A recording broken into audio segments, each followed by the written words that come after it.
Hey guys, ThisJester here. I thought for our 200th video celebration we would pay homage to those who have lost their lives in order to find their sense of freedom. First off, we have Celebro.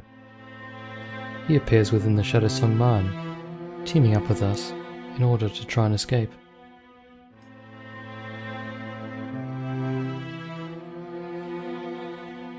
Too bad he died shortly afterwards to the Black Troll.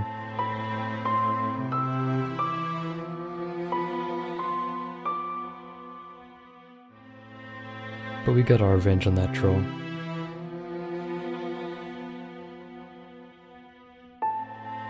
A while later we meet Mizzou, the founder of the Order, after the initial failure to overthrow the Lightborn, and the one who initiates us into the Order.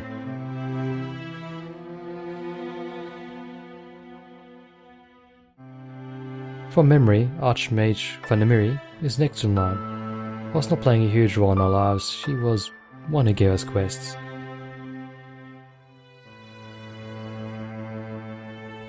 We meet many people in and around the Order, who unfortunately lost their lives as well.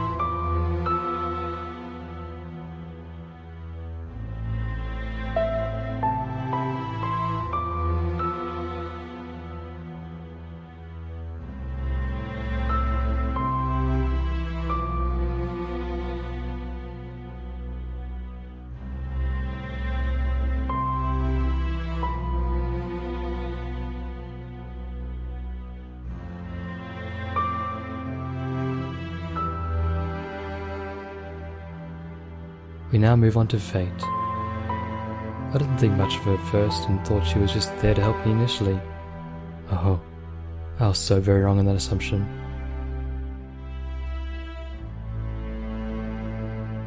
Who could forget our favourite sidekick?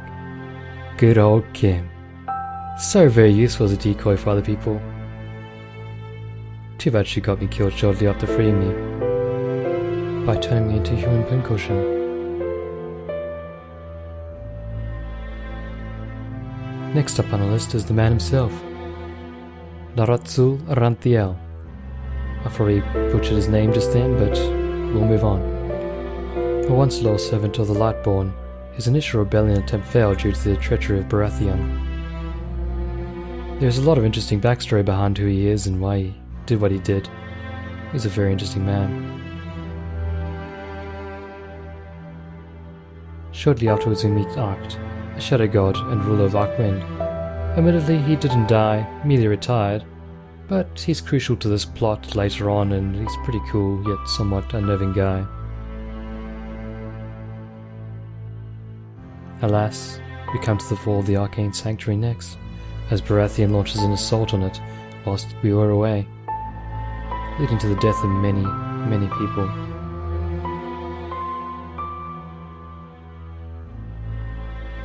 Including poor Mizzou.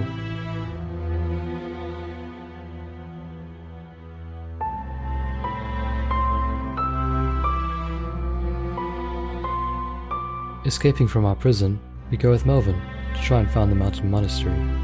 I forget why, but I didn't like Melvin, and wasn't terribly sad when he died from a trap that caused a cave-in.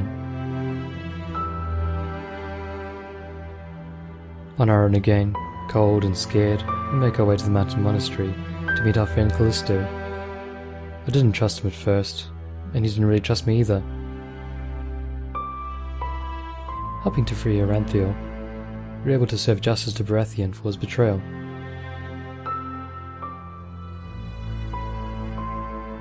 I feel bad for not trusting Callisto initially, at this point. He was a good honest man who saved us from certain death by sacrificing himself in battle against Jargal. Next, we come to a huge plot twist, whereby we learn that Aranthiel is in fact the son of a Lightborn Tur and Orlanda. Thus, he cannot achieve his goal of becoming a Shadow God. This is where Arc steps in and helps him move on from this mortal world.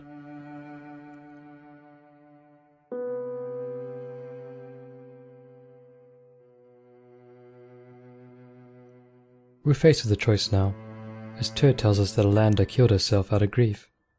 We can either kill him or let him live, and he shall leave. Either way, we become a shadow god. I initially did kill him, but chose not to after the game had bugged out and I fell to my death, thus having to reload the game.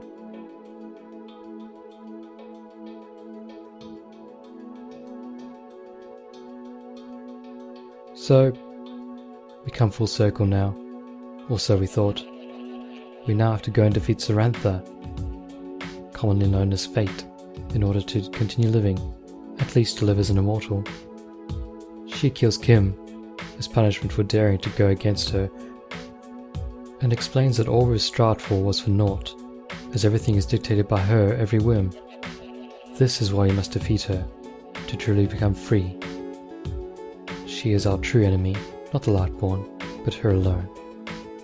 After many attempts, I defeat Fate, but the game crashed shortly afterwards. Classic Nehrim. So, I had to do it again.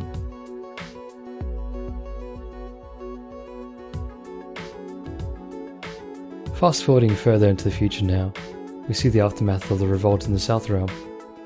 Poor elephant. Shortly after that, my chestnut horse fell victim to some spiders. That was in no way my fault whatsoever.